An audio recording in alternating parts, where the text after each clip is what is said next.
हम यहाँ पे इस तरह का जो क्वेश्चन होता है उसको हल करने की तीसरी विधि यहाँ पे पढ़ रहे हैं। तो तीसरी विधि क्या होती है कि ये जो विधि होती है इसके अंदर हमारे पास जो ये इस तरह से क्वेश्चन होता है उसको हम क्या करते हैं, गुणा करते हैं। किससे गुणा करते हैं? एल एम एन या l two m two n two, किसी से भी इस तरह से 2 बार भी गुणा कर सकते हैं, 3 बार 4 बार, जितनी चाहे उतनी बार गुणा कर सकते हैं। आप गुणा करके आप इस तरह से लिख सकते हो, ऊपर वालों को गुणा करके ऐड कर देना ऐसे L1 M1 और N1, इनसे गुणा कर दिया मैंने, इस ऊपर वालों को गुणा करके जोड़ दिया। इसी तरह से नीचे भी गुणा किया और जोड़ के लिख दिया इस तरह से।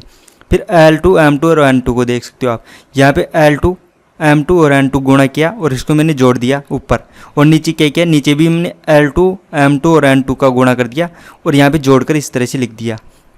तो इस तरह से हम कर सकते हैं, या इसको मैं थोड़ा सा शॉर्ट में लिख सकता हूँ। यहाँ पे आप देख सकते हो नया पद हमारे पास ये दोनों नया पद आए हैं, तो इन दोनों को मैंने यहाँ पे लिख दिया कि ये 2 नए पद आए हैं, और इन सबको मैंने क्या कर दिया, शॉर्ट में डायरेक्ट लिख दिया कि प्रत्येक गुणनखंड। ऐसा मैंने क्यों किया, क्योंकि कई बार इक्वेशन काफ़ी लंबी हो जाती है तो हमारी जो आंसर शीट होती है उसमें लिखने में नहीं आती है, तो हम क्या करते हैं शॉर्ट में इस तरह से लिख देंगे कि प्रत्येक खंड लिख देंगे हम डायरेक्ट शॉर्ट में, कि इतना सारा जितने भी खंड है सब एक दूसरे के बराबर आएंगे।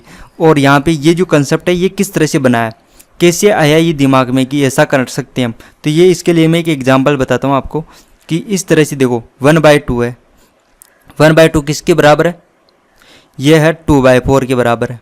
तो मैं यहाँ पे देख सकते हो इसी तरह से यहाँ पे बराबर में आ रहे हैं, जैसे यहाँ पे आ रहे हैं, तो हमने क्या किया, किसी से भी गुणा करके इसको क्या कर दिया, ऐड कर दिया। आप देख सकते हो ये दोनों बराबर है, तो मैं इसको ऐसे लिख सकता हूँ, ऊपर वालों को ऐड कर दो, ऊपर वालों को ऐड करेंगे तो क्या आएगा 3 आएगा, नीचे वालों को ऐड कर दो, नीचे वालों को ऐड करेंगे तो क्या आएगा 6। यहाँ पे देखो ये क्या 0.5 है, इसका वैल्यू भी क्या है 0.5 है, और इस तरह से हमने किया तो भी इसका वैल्यू क्या गया 0.5 आ गया। अब आप इसको किसी भी तरह से करो, यहाँ पे मान लो इनको मैं 3 से गुणा कर देता हूँ, इसके आगे 3 से गुणा कर देंगे इस तरह से, और इसको भी 3 से गुणा कर देंगे, तो यहाँ पे क्या आएगा 1/2, और इस साइड में बराबर में क्या आएगा 6/3 से गुणा कर रहे हैं तो 12, तब भी हम इसको आगे ऐड करेंगे तो क्या आएगा 7/14, तो ये भी क्या होगा, ये भी हाफ ही है। तो यहीं से ये कंसेप्ट आया इस तरह से कि हम किसी भी संख्या से गुणा कर सकते हैं, गुणा करने के बाद हम क्या कर सकते हैं, ऊपर वालों को एक साथ ऐड कर देंगे। तो आप देख सकते हो ऊपर वालों को हमने एक साथ ऐड कर दिया और नीचे वालों को हमने एक साथ ऐड कर दिया। किसी भी संख्या से देखो, इसको एल से गुणा किया तो ऊपर और नीचे दोनों तरफ एल से गुणा किया, यहाँ पे आप देख सकते हो ऊपर भी एल से नीचे भी एल से गुणा किया।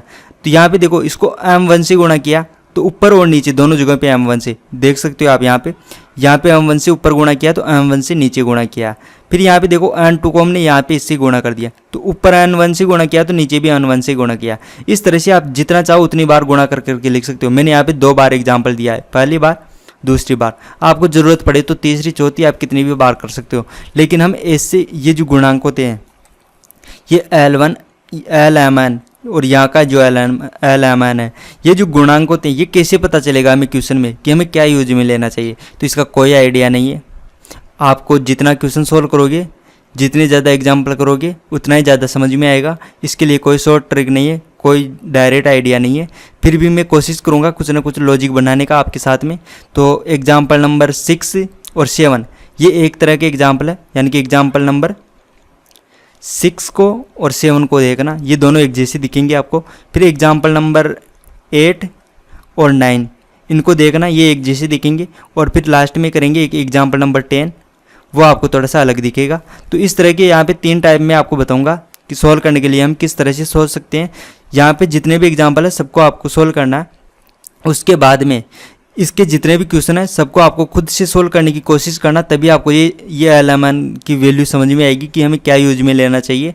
और कोई क्वेश्चन आपको नहीं आता है तो उसके लिए टेंशन लेने की ज़रूरत नहीं है। उसका जो पीडीएफ है मैंने सारे क्वेश्चन सोल्व कर दिए और सोल्व करके उसका पीडीएफ बनाकर मैंने ऐप पर अपलोड कर दिया, और ऐप के बारे में जो डिटेल है वो आपको वीडियो के लास्ट में मिल जाएगी। तो आप देख सकते हो यहाँ पे ये 2 एग्जाम्पल सेम आएंगे, ये 2 सेम आएंगे और ये थोड़ा सा लगाएगा। तो हम एग्जाम्पल नंबर 6 से इसको समझने की कोशिश करते हैं, ये जो मेथड है। तो एग्जाम्पल नंबर 6 देख सकते हो आप यहाँ पे, ये जो एग्जाम्पल नंबर 6 है, एग्जाम्पल नंबर 6 के अंदर हम देख सकते हैं इस तरह से क्वेश्चन दिया हुआ है। तो सबसे पहला आइडिया हमारे पास क्या होता है, फर्स्ट तरीका हम क्या सोचेंगे, एलएमएन कहाँ से मिलेगा। तो हम इस तरह से सोचेंगे कि ये जो नीचे लिखा हुआ है उसकी हम देखेंगे कि ये कोई सीरीज बन रही है या नहीं बन रही, यानी कि सिमिट्री चेक करेंगे। सिमेट्री का मतलब है एक जैसा, समानताएं देखेंगे हम कि समानताएं हैं क्या। तो यहाँ पे आप देख सकते हो B - C, फिर आ रहा है C - A, फिर a माइनस बी, यानी कि यहाँ पे सीक्वेंस में आ रही है, सीक्वेंस बन रहा है, यहाँ पे सिमेट्री है इसके अंदर, इसको लिखने का जो तरीका उसमें सिमेट्री है। फिर यहाँ पे देख सकते हो आप वाई जेड, फिर जेड एक्स, फिर एक्स वाई, इसमें भी क्या लिखा हुआ है, सिमेट्री लगी हुई है थोड़ी सी। तो हम क्या करेंगे, हम इन तीनों को ऐड करेंगे, ये जो है इसको, इसको और इसको, इन तीनों को हम क्या कर देंगे, ऐड करेंगे। लेकिन ऐड करने के बाद हमें क्या मिलना चाहिए, जीरो मिलना चाहिए। अगर जीरो मिलता है तो हमें डायरेक्ट आंसर मिलेगा। तो यहाँ पे आप देख सकते हो इनको हम ऐड करेंगे तो हमें जीरो कब मिलेगा, जब मैं इसको तो एक्स से गुणा करूँ, इसको वाई से गुणा करूँ, इसको जेड से गुणा करूँ और फिर इसको ऐड करूँ तो जीरो मिलेगा। क्यों, क्योंकि आप देख सकते हो यहाँ पे बी माइनस का है तो यहाँ पे क्या आ रहा है बी, सॉरी यहाँ पे बी प्लस का है तो यहाँ पे बी माइनस का है, ये एक दूसरे को कैंसिल करेंगे। यहाँ पे सी माइनस का हो तो यहाँ पे प्लस का है, ये भी एक दूसरे को कैंसिल करेंगे। यहाँ पे देखो ए माइनस का और ए प्लस का तो ये भी एक दूसरे को कैंसिल करेंगे, यानी कि ए बी सी तीनों एक दूसरे को कैंसिल करेंगे। लेकिन ये कैंसिल कब करेंगे, जब इनका जो गुणा हो रहा है वो सभी जगहों पे सेम हो। तो इसको एक्स से गुणा करेंगे तो एक्स वाई जेड बन जाएगा, इसको वाई से गुणा करेंगे तो एक्स वाई जेड बन जाएगा, इसको जेड से गुणा करेंगे तो एक्स वाई जेड बन जाएगा। तो हमें यहाँ पे समझ में आ चुका है, ये जो पहला पद है इसको एक्स से गुणा करना है, इसको गुणा करना है वाई से और इससे गुणा करना है जेड से। तो इस तरह से सिमेट्री देखेंगे हम तो हमें आइडिया लगेगा कि हमें किससे गुणा करना है। तो हम यहाँ पे इसको एक्स वाई जेड से गुणा करेंगे यहाँ पे। तो हमने यहाँ पे लिख दिया एक्स वाई जेड को हमने क्या लिखा है, यहाँ पे गुणांक ले लिया, यानी कि एम, ये क्या एल एम और एन, ये क्या कर लिया एक्स वाई जेड बना लिया हमने। तो यहाँ पे एल एम एन के बजाय हमने क्या लिखा x y z, x y z हमने गुणा कर दिया। तो यहाँ पे देखो इसमें तो एक्स से गुणा करेंगे, इसमें वाई से गुणा करेंगे, इसमें जेड से गुणा करेंगे। गुणा करके हम क्या करेंगे, ऊपर वालों को एक साथ कर देंगे। तो ऊपर वालों को देखो यहाँ पे x a x d x, a x d x, यहाँ पे वाई होगा तो y b y d y, तो यहाँ पे बी वाई डी वाई होगा। यहाँ पे इसको जेड से गुणा करेंगे तो सी जेड डी जेड हो जाएगा, सी जेड डी जेड हो जाएगा। और नीचे क्या बचेगा, तो इनको जोड़ेंगे हम नीचे गुणा करके, तो ये तो क्या हो जाएगा जीरो हो जाएगा सारा, तो नीचे तो जीरो आ गया। अब आप सोच रहे हो अपरिभाषित हो गया, ऐसा नहीं करना, जीरो ही लिखना है नीचे।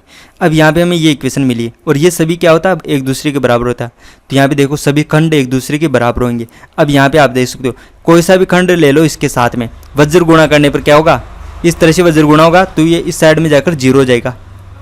तो आप देख सकते हो यदि मैं इसको इन दोनों को यूज में लेता हूँ या इन दोनों को यूज में लेता हूँ या इन दोनों को यूज में लेता हूँ, कोई फर्क नहीं पड़ता। ये क्या है, ये सबको जीरो कर देगा इस साइड में जो भी लिखा हुआ है। तो हमारे पास केवल इतना सा बचेगा जीरो के बराबर में। तो यहाँ पे ये इस तरह से हो जाएगा कि ये जो ऊपर वाला है ये डायरेक्ट जीरो के बराबर में हो जाएगा। क्यों हो जाएगा, तो आप देख सकते हो यदि मान लो मैंने ये इतना सा ले लिया यूज में, इसको यूज में लूँगा तो ये जीरो है, तो जीरो इस साइड में जाके गुणा होगा वज्र गुणा की वजह से, तो ये इस पूरे को जीरो बना देगा। तो ये किसके बराबर में आ जाएगा, जीरो के बराबर में आ जाएगा। तो इस तरह से ये जीरो के बराबर में आ चुका है।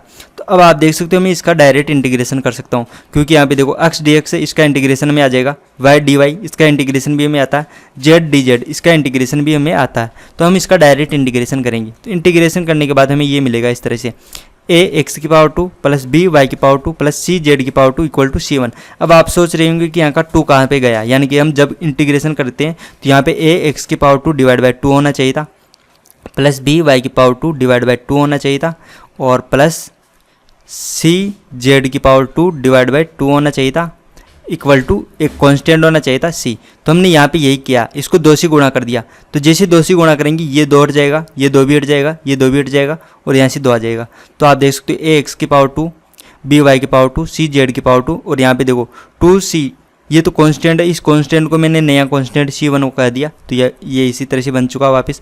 तो आप देख सकते हो इस तरह से हम इसका हल प्राप्त कर सकते हैं। तो ये तो इसका पहला आंसर है अभी तक तो हमें इस तरह से ये पहला आंसर मिल चुका। अब पहला आंसर तो हमें मिल चुका, इसके बाद हम क्या करेंगे, और भी आंसर प्राप्त करेंगे।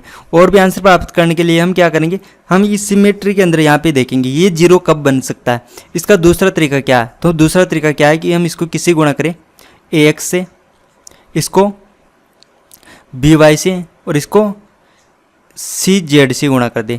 तो इससे भी ये क्या हो जाएगा, जीरो हो जाएगा। कैसे जीरो होगा, तो आप देख सकते हो यहाँ पे देखो एक्स से तो हमें पहले से पता है कि एक्स से करेंगे तो जीरो होगा, एक्स वाई जेड से करने से तो ये जीरो होता है। तो एक्स वाई जेड से हम यहाँ पे गुणा करेंगे, तो एक्स वाई जेड तो यहाँ पे देखो यहाँ पे क्या बन जाएगा एक्स वाई जेड, यहाँ पे भी एक्स वाई जेड, क्योंकि वाई गुणा होगा तो एक्स वाई जेड हो जाएगा, यहाँ पे भी वाई गुणा होगा तो एक्स वाई जेड हो जाएगा। तो एक्स वाई जेड तो यहाँ से कॉमन आ जाएगा। कॉमन आने के बाद यहाँ पे क्या बचेगा, ये किससे गुणा होगा, ये ए से गुणा होगा, ये किससे गुणा होगा, ये बी से, और ये अंदर वाला ये किससे गुणा हो गया, सी से गुणा हो गया। तो यहाँ पे आप देखोगे यहाँ पे क्या बनेगा, यहाँ पे बी ए बनेगा, तो यहाँ पे देखो, यहाँ पे भी ए बी बन जाएगा, तो एक प्लस का एक माइनस का। इस तरह से ऐसे करते हुए ये सभी कैंसिल हो जाएंगे। तो हमें यहाँ पे ये गुणांक लेना चाहिए कि a x b y c z, इसको हम गुणांक लेंगे तो भी हमें जीरो मिलेगा। नीचे का ये जो सभी है ये जीरो हो जाएंगे। अगर आपको नहीं आता समझ में कि क्या करना चाहिए, यदि आपको ये पता चल गया कि ये तो क्या है सिमेट्री आ रही है, तो आप इन सबको ऐड करके देख लेना और फिर आपको पता चल जाएगा कि आपको किसकी ज़रूरत है। यदि आप इसको ऐड करके देखोगे तो आपको यहाँ पे ज़रूरत समझ में आ जाएगी कि आपको क्या करना चाहिए कि ये जीरो बन जाए। तो हम यहाँ पे इसको करेंगे तो हमें जीरो बन जाएगा ये।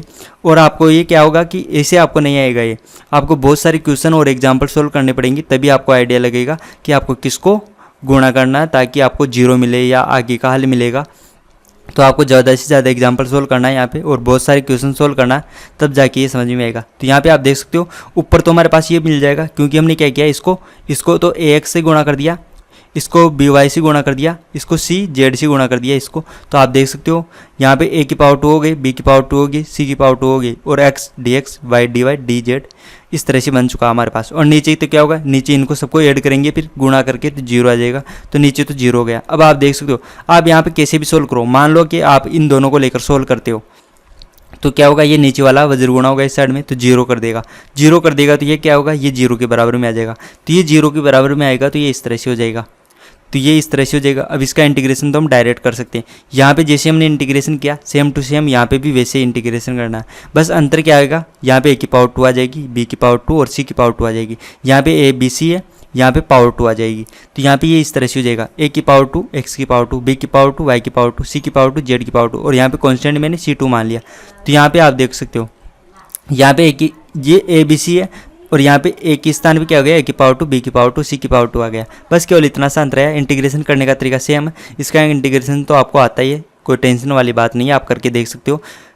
तो इस तरह से हमें इसका दूसरा आंसर मिलेगा। तो इस तरह से आप देख सकते हो पहला आंसर और दूसरा आंसर दोनों आंसर हमें मिल चुके हैं और ये दोनों आंसर अलग अलग है। आप देख सकते हो यहाँ पे इसके साथ में ए बी और सी गुणांक आ रहे हैं और यहाँ पे गुणांक क्या आ रहा है, इनका वर्ग गुणांक में आ रहा है, ए की पावर 2 बी की पावर 2 सी की पावर 2। तो ये दोनों तो अलग अलग है, ये दोनों कभी भी एक नहीं हो सकते। तो इस तरह से हमें इसके दो स्वतंत्र हल मिल चुके हैं। तो इस तरह से हम एग्जाम्पल नंबर 6 को सोल्व कर सकते हैं और एग्जाम्पल नंबर जो 7 होगा वो भी इसके जैसे ही होगा, उसमें भी हम जीरो बनाकर सोल्व करेंगे।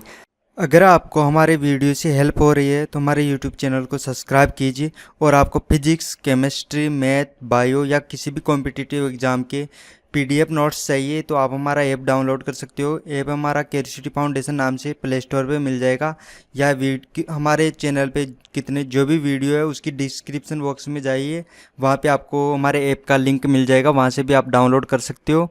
तो आप हमारे ऐप को डाउनलोड कीजिए, हमारे यूट्यूब चैनल को सब्सक्राइब कीजिए और वीडियो को शेयर कीजिए अपने फ्रेंड्स के साथ